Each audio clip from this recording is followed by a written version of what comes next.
Welcome back! And now I'll tour you around Brussels and Amsterdam.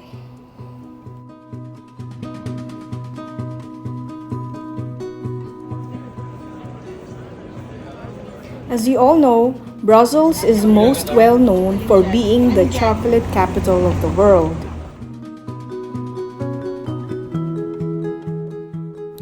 The city is bursting with shops full of Belgian chocolate delights. Brussels or Belgium is known also for many foods including moles, frites, or mussels in white wine sauce served with chips and mayonnaise, and also waffles, a local food that comes in two varieties, rectangular and small.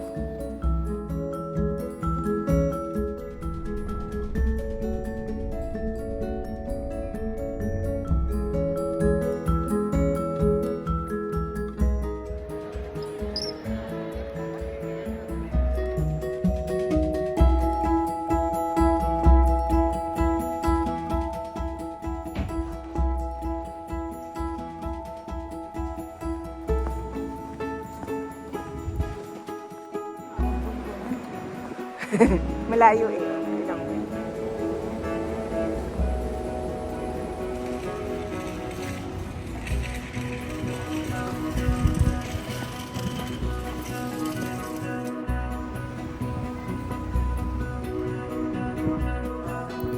In Amsterdam red light district, it's a prostitution is legal and regulated.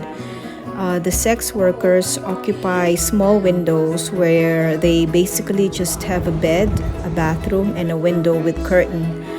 Customers knock on the window, which is really glass, just a glass door, to initiate a business transaction.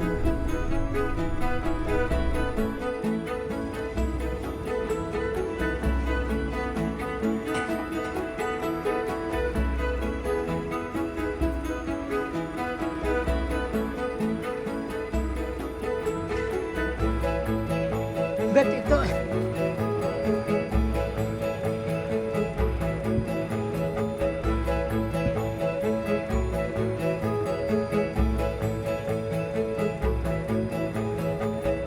That's not the curve.